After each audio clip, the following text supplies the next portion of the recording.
Welcome everyone to my video about how to make your business recession resistant. This is probably going to take 10 minutes, so it's a short video. We're going to go through 4 steps that you can take now to begin protecting your business for growth and profits, no matter what comes your way. So let's get started. I'm going to go over 4 key areas in this video. We're going to talk about your marketing, how to organize your customers into key segments, and develop messaging that's targeted to the wins and pain points of each customer. We're going to talk about your advertising and how to target that more highly to specific customer segments with a clear call to action to become a lead. We're going to go through your sales process and all the steps that you need to move a lead from initial inquiry to one customer. And we're going to talk about a cash forecast and how to have that essential business tool so you know how much cash you're going to have at any point in time in the coming months. The first area we're going to talk about is your marketing, and really it comes down to clarifying your message. A lot of small business owners really lump marketing, advertising, and sales all into one bucket, but these are really 3 distinct business activities. And marketing is really one of the most often overlooked, but yet it's the most foundational piece of what we need to put in place to grow your business. So, what we like to advise customers to do is first begin by segmenting all of your customers. So, this is really grouping them based on the different buying behaviors that they have. Next is taking a look at these customer segments and understanding if they use what we would call a relational, a solution, or hybrid sales model, because the way that your customers buy from you is going to have a huge impact on how you market and advertise to those customers. So a relational business is a customer is someone you're going to probably take weeks or months in your sales cycle with them. They have to build trust with you over a longer period of time, where solution-based sales models are more transactional. These are people you might see an ad today and buy from you the same day or tomorrow. So there's other things like price and your ability to deliver that service very quickly that are going to be important for those buyers. And hybrid sales models use a combination of the two. Next, we have to make sure you have a clear and unique value proposition. This is really that clear statement, kind of like your elevator pitch, but really explaining what your business offers and why customers should buy from you. So this needs to really articulate the pain points and wins of your key customer segments. And from there, once we have those marketing messages to developed, we need to think through what is going to be your content plan and the sequence, the calendar of when you're going to create content, all this marketing content, and get that out to your audiences. Once our marketing is in place, we can target our advertising. We can begin to go through those steps. So when it comes to our advertising, we want to have a strategy for both your organic, all the things you're doing with your elbow grease, and your paid ad strategy. So we need to make sure we're addressing both of those things. We need to outline the platforms and placement for any kind of advertising that we do.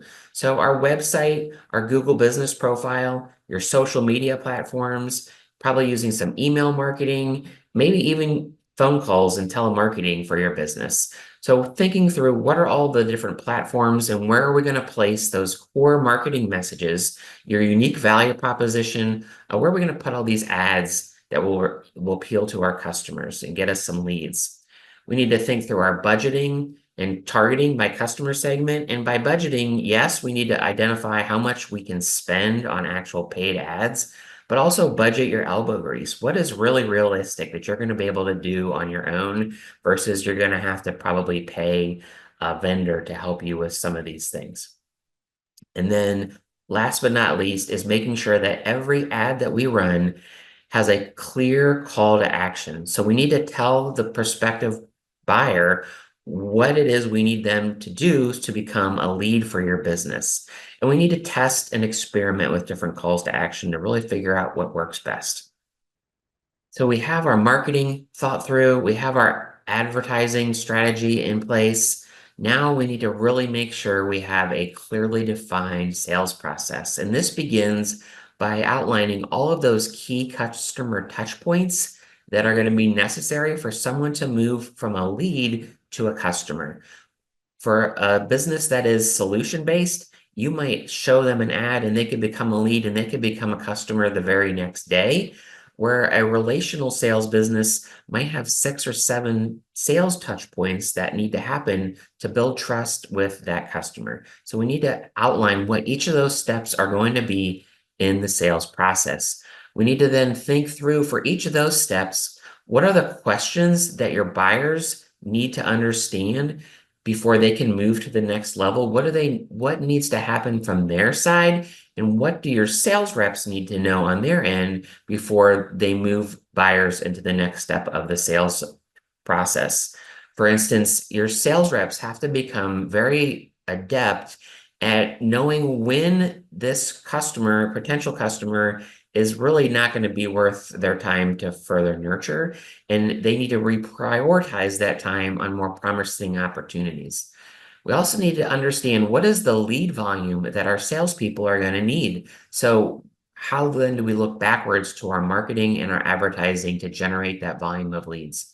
We need to train and resource our sales reps so they can accomplish realistic goals. And we need to start thinking through what are some alternate sales channels that we could develop. Could we have an affiliate? Could we have partnerships? What is that going to look like for our business? The fourth area we need to look at is our cash forecast. We need to be able to predict and react to the changing conditions of our business. And the faster that we're able to do that, and the more runway we give ourselves as a small business owner, the better position we're going to be to survive any of the ups and downs that come our way. So we do this by beginning with a budget, an annual budget for our business. Some businesses have that, some don't. It's essential that you have a budget for your business. But more than that, for a forecast, that budget has to be broken out month by month. Some of the expenses and income that you have are very evenly distributed over each month. It's the same bill each month. But some of the things that you spend money on or get revenue from vary greatly from month to month. So that's why they have to be scheduled month to month. For instance, if you have employees and you do payroll every 2 weeks, you're going to have a couple months during the year where you'll have 3 payroll periods. It is going to be put a big strain on your cash on those months where you have 3 payrolls. So it doesn't really do you good to average that out over each month because that's not realistically how it's going to unfold for you. So we have these fluctuating income and expenses mapped out month by month. This takes just a couple hours to put this together initially.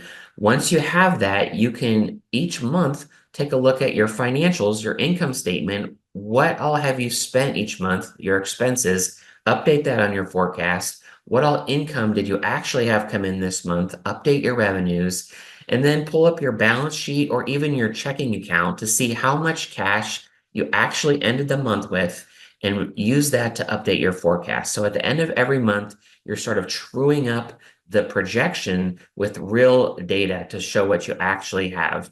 And by doing that, you're going to be able to see in the coming months that how much cash you're going to have at the end of each of those months. So you can see if you have runway to get through those. If you don't have runway in your forecast, then you're going to have to make some tough decisions. Think about what you can do on the revenue side to maybe collect some receivables, press your salespeople, maybe push some customers a little harder to get them to close.